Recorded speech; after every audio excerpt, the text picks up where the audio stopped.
tax freight train is bearing down on your retirement.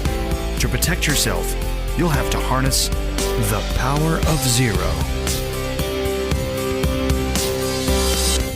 Hello and welcome to the Power of Zero Show. I am your host, David McKnight, best-selling author of The Power of Zero, Look Before You LURP, The Volatility Shield, and Tax-Free Income for Life, recently released through Penguin Random House, all of which can be purchased in bulk. This is a recent development, by the way, at davidmcknightbooks.com, davidmcknightbooks.com. You can combine any of those books that you want and achieve bulk discounts, whereas previously you had to buy them from separate sites. Now you can combine books into one order and achieve those bulk discounts. If you are looking for an advisor, specifically a member of our elite POZ advisor group who's been trained, vetted, qualified by me to help you navigate the often difficult path to the 0% tax bracket, head over to davidmcknight.com. I'm happy to make an introduction. And if you're an advisor who wants to shift your practice to a Power of Zero style practice, we're happy to help. Head over to powerofzero.com, and we're happy to schedule a phone call. I'm excited for today's episode. It's the second part of our interview with former Comptroller General of the United States government, David Walker. I've long since said this, that he is a personal hero of mine. I think he's an American hero. He shows a lot of integrity, a lot of leadership. Last week, we talked about the fiscal challenges facing our nation. This week, we're going to air the second part of that interview where he talks about the solutions that can help ensure that we're still a superpower by the year 2040.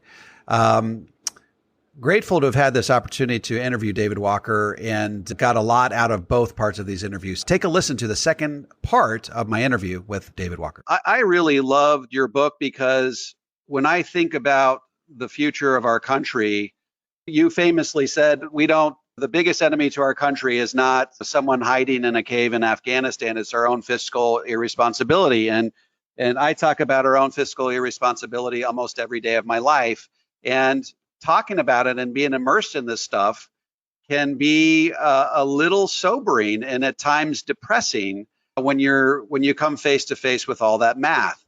I felt some hope after I read your book, and a lot of your solutions struck me as sensible and sustainable and eminently achievable. So I would like to take the rest of our time and just talk about some of the solutions that you lay out, which have been really field tested in a lot of focus groups. And during your $10 million a minute tour, you were really able to find a lot of consensus among people on both sides of the aisle on some of these solutions that you've laid out. I think a lot of people, given that basis, recommended you run for president back in the day. And I thought that would have been a great thing to see. But can you talk about some of the solutions that you lay out in your book to the biggest problems that face our country? Sure.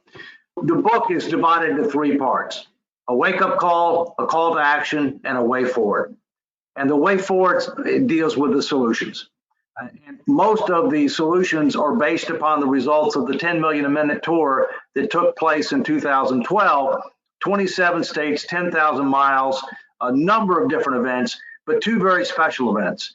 Two representative groups of voters in Ohio and Virginia who spent over half a day with myself and Alice Rivlin and others, where we gave them the facts, told them the truth, talked about the tough choices, helped them understand the benefits of making those tough choices sooner rather than later, and what the potential adverse consequences were if we didn't.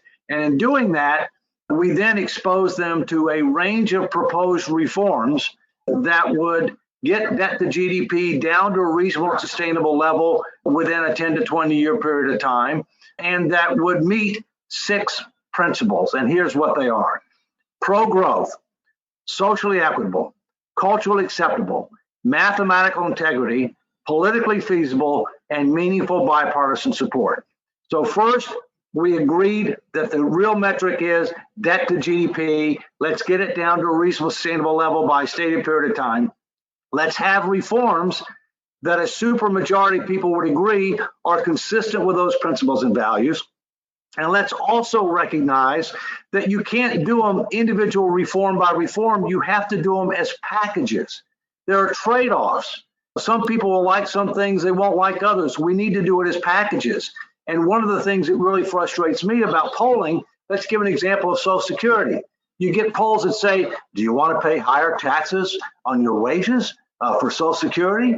Do you want to work longer in order to get Social Security? Would you like your benefits to be reduced? What the hell do you expect people to say when you ask them questions like that? So the first thing you have to do is you have to build the burning platform. You have to help people understand we're on an unacceptable, unsustainable path. We must make choices, but we need to make those choices designed to try to achieve a goal consistent with principles and values that bring people together rather than divide them apart. And then I'll pause here, David, and you tell me which topics you want me to go into. But it's important to understand you have to set the table, you have to have a goal, and you have to have principles and values that bring people together rather than divide them apart. And you've got to do it based on packages, not individual elements, because you'll never be successful if you don't. Yeah, let's talk about how we solve the Medicare and Medicaid problem. I think Social Security is relatively easy to fix. It involves pushing the full retirement age back for people like me, Generation Xers. But it seems like the harder nut to crack really is Medicare, because so many Americans rely on it, and it goes up with inflation more than Social Security seems to. And it seems like a tougher fix. And in our movie, which you starred in, we talked to Alan Arbach out of Berkeley, and he talks about how you can't really print your way out of that Social Security Medicare problem because those two programs are tied to inflation. And so you increase the supply of money, you increase the cost of those programs commensurately. So taxing people more printing money doesn't seem to be the way out. How do we shore up those two problems such that politicians don't feel like they're going to get voted out of office as a result of it, but Americans can keep the benefits that they've come to rely on? First, let's talk briefly about Social Security, then I'll transition to health care, including Medicare. On Social Security, the kinds of reforms that a supermajority of Americans agreed to, 77% specifically, were things like gradually increase the normal and early retirement age, 2 to 3 years over the next 20 years. Secondly, raise the taxable wage base cap, but don't eliminate it. Basically double the taxable wage base cap, which would get roughly the same ratio as it was during Reagan's administration. Don't raise the payroll tax rate, okay? In addition to that, increase the benefit for those that are near the poverty level, the replacement rate, but somewhat decrease the benefit for middle and upper income individuals. And then look at how you're indexing the benefits. So those are the things we talked about in Social Security. On healthcare, there were a number of things. One, the government has overpromised on healthcare. It has promised way more than it can afford and sustain. So the first thing you have to do is you have to define how much healthcare makes sense universally, that everybody should have, irrespective of age, race, income, geographic location, whatever, okay? And the general agreement there was preventative, wellness, and catastrophic care for everybody. Single pool, publicly financed, delivered through private and not-for-profit entities. The second thing that people talked about was you gotta have a budget. We're the only country on earth that doesn't have a budget for healthcare. Nobody is dumb enough to do that. Even countries that have socialized medicine cradle to grave, including Sweden, for example, they have limits on how much they'll allocate for healthcare. And we need to change our payment systems, not paying for fee for service, but paying more for proven medical procedures and looking more at outcomes. And we need to improve transparency with regard to healthcare. We dedicate 18 to 20% of our economy on healthcare, but for most things, you have no idea what it's going to cost. You pay your money, you take your chances. You don't even know how good the hospitals are, how good the providers are that are providing you services, which doesn't make any sense whatsoever. We're also talked about having a universal definition of eligibility for Medicaid, sending money to the states. This is how much you're going to get based upon the number of people that are eligible. You can have more people be eligible if you want. You can end up providing more benefits if you want, but we're only going to fund based on the standard definition and based on standard level of coverage. And if you want to do more than that, you can under states' rights, but you're going to pay for it. A lot of people are under the impression that if we just cut out all of the pork barrel spending, that'll solve our problems. And that's the discretionary stuff. That's the stuff that we have control over. As time goes on, we have less and less control over the budget because those four things consume more and more of the federal budget. Here is my concern, and maybe you can speak some peace to my soul. I've read articles that talk about how defaulting on the national debt is basically an inevitability as interest rates rise over time. My numbers tell me that the federal government is counting on interest rates being around 5% as they project their numbers out over time. So obviously we're at historically low interest rates. Tell me and my listeners how we avoid defaulting on our debt should interest rates return to historically normal levels. It seems like that should be driving the discussion. If interest rates simply return to where they were in the year 2003, the cost of servicing all this debt quintuples or quadruples or quintuples. Tell me how we figure our way out of this enigma. First, as I mentioned before, the two metrics are debt as a percentage of the economy and interest as a percentage of the budget. Debt as a percentage of the economy is already higher than it's ever been, and it's going up. Interest as a percentage of the budget has stabilized, not because debt's going down, debt's going up rapidly, but because interest rates are so low. But they're not going to stay low. They're going to go up. The only question is how much and how fast, and that will compound our problem. I would respectfully suggest we're not going to default on U.S. debt. And why do I say that? There are only two things, financial items, that are guaranteed by the U.S. Constitution. Only two. U.S. government debt, including accrued interest, and Union Civil War pensions. Now, we've paid all the Union Civil War pensions, but obviously we've got a larger and larger amount of debt. Importantly, Social Security, Medicare, Medicaid, many other social insurance programs are not guaranteed by the Constitution of the United States. And if you look at the budget of the United States, you find out that all of the express and enumerated responsibilities for the federal government envisioned by the founders are in the discretionary spending number, which has gone from 97% of the budget in 1912 to 29% of the budget and declining before COVID-19. So we're in a mess. Our fiscal policy is unsustainable. Our monetary, we need to be able to wake up and start putting a mechanism in place that will allow us to make those tough choices without politicians having to lose their job. So is it safe to say that the higher debt goes, the higher likelihood that tax rates increase commensurately? Yes, the higher the debt to GDP goes, the higher taxes are likely to be. And in addition to that, the longer we wait to solve the problem, the higher taxes are likely to go.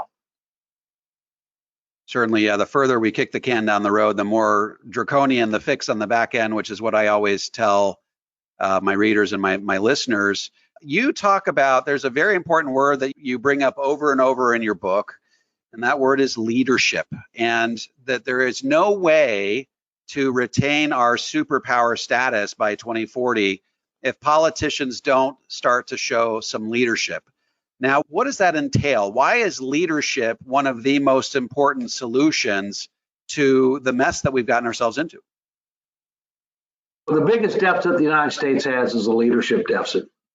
We have too many people living for today, not enough people focused on how to create a better tomorrow. And leadership starts with the president. Members of Congress are important, but they're on a committee, and you can't run a country by committee. And they wear uniforms. One's colored red, one's colored blue. And frankly, that's part of our problem because 43% of registered voters are unaffiliated, like myself, and yet we're largely unrepresented. And we need to recognize that this is going to require some tough choices. Only one person has a bully pulpit. Only one person is elected by all the people, and that's the president of the United States. So the president of the United States has to make this a priority. The president of the United States has to be able to go to the American people and make the case. Then we need to create this extraordinary mechanism. I talked to you about a statutory Fiscal Sustainability Commission that will do the heavy lifting, that will engage the American people in unprecedented ways, as I've tried to do in the past, but Simpson Bowles did not, and that will end up making recommendations to the Congress that will require an up or down vote with limitations on amendments. That's the way forward.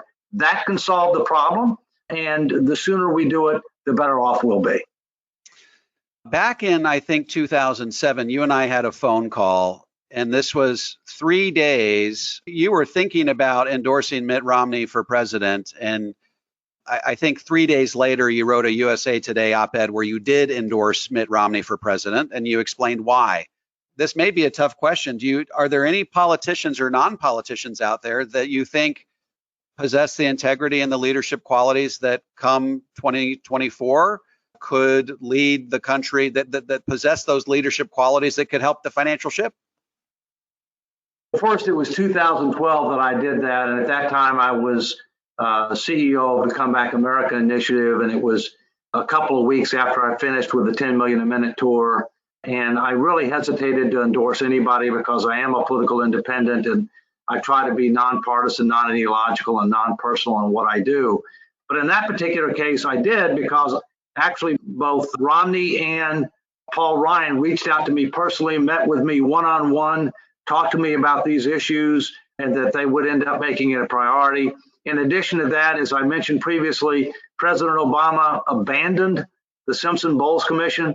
That was a failure of leadership. There's no question about that. And so that's why I did what I did. Look, I'd rather not speculate on 2024. As I mentioned before, the country only has one president of the United States at a time. That's a unique position. What needs to happen is that President Biden needs to deal with this, and he needs to hopefully support the kind of mechanism that I've advocated for. And by the way, there are others advocating for it, including several former members of the Simpson Bowles Commission. It's a transpartisan, meaning Democrat, Republican, unaffiliated. It's for this concept. He needs to do that because only one person has that bully pulpit, and we only have one president at a time. So final question here is, it seems like the number one job of a politician these days is to simply get reelected. And I think that their behavior over and over again bears that out. There's obviously a few exceptions in there, but their job is to get reelected. Were term limits put in place, they would have a prescribed amount of time within which to work and make real change and bring about real differences. Do you feel like that is a solution for our country in terms of electing politicians that will get to work for the American people right away and not worry as much about getting reelected, but making hard decisions? I think we need a number of political reforms because today we have a republic that's not representative of nor responsive to the general public. We have two warring factions that want to make it simple for us. You're either for us or you're against us. And that's not in the interest of the country. It's not what our founders intended. It's clearly what George Washington warned against. In the book, I talk about redistricting reform, integrated and open primaries, ranked choice balloting, campaign finance reform, and term limits. 12-year term limits. 12 years is long enough to be able to have institutional memory, to make a difference, but it's not so long that you're going to make a career out of it. My personal view is that career politicians is not what this country needs. It's not what our founders intended, and it's one of many things that we need to do to revitalize our republic. Are there any other solutions that you discussed in your book that we need to discuss as being paramount to the recovery of our country from a fiscal perspective? Any other things that you would like to add to this discussion for our listeners? Well, the president's got to make it a priority. We need an extraordinary mechanism. We need to set the table for tough choices in Congress so that we'll make those tough choices without them feeling that they're going to lose their job. I will say this. We need to focus on our families and we need to focus on our clients. We can't control what Washington does or doesn't do, but we can control what we do for our families and what we do for our clients. So that's priority one, and that's one of the things that people can learn from this book. But the other thing is we have to recognize that we also have to try to make sure that those who have been elected to represent us, that they make this a priority and that they end up taking steps to defuse this ticking bomb.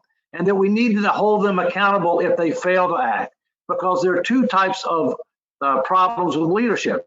You can have commission, meaning you do things that you shouldn't do, or you can have omission, where you don't do things you should do. And quite frankly, in many cases today, we have omission. We have people kicking the can down the road on large, known, and growing problems, fiscal, infrastructure, environmental, otherwise. Enough is enough. Let's take care of our families, take care of our clients, and let's do what we can to try to help create a better future in our country. Very good. Thank you. Thank you, David Walker. Your book is America in 2040, Still a Superpower ? What's the best place for our listeners to find your book? Through author. You buy the book online, either through authorhouse.com, amazon.com, or barnesandnoble.com. And it comes in three forms: hardback, paperback, and in addition to that, electronic form. Very good. And I bought your paperback, and I bought the Kindle as well, and like reading on planes. And so I read your book on a plane, and it's a very easy read, but it's comprehensive. And like I said, it really restored some hope to me, because like you, I deal with these things all day, every day, and it can be a little bit sobering, but I felt some hope after I read your book. So I want to thank you for your contributions to our country. I tell everybody I talk to that David Walker is an American hero. He's a personal hero of mine, and it's been an absolute honor to have you on our podcast. David, thank you very much for the opportunity. Happy New Year to you and for all that are watching. Okay. Thank you very much. So I hope you felt, as I did at the end of this interview, that if we can just get some good leadership in Washington, people that are willing to stand on their principles and make decisions that will ultimately not be partisan-based issues, but issues that are ultimately for the best, in the best interest of our country, that there is a light at the end of the tunnel, that you should be feeling some hope in the face of the stark fiscal reality that we're currently confronted with. So I'm grateful to David Walker for having taken time out of his busy schedule to do this interview with me. Again, if you were looking for someone to help you navigate the pitfalls that stand between you and the 0% tax bracket, you can head over to davidmcknight.com. And if you're an advisor who wants to shift your practice to a Power of Zero style practice, head over to powerofzero.com. And of course, if you want to put some reviews, if you haven't had a chance particularly to review Tax-Free Income for Life on Amazon yet, I would be absolutely honored if you did so. We will look forward to chatting with you same time next week.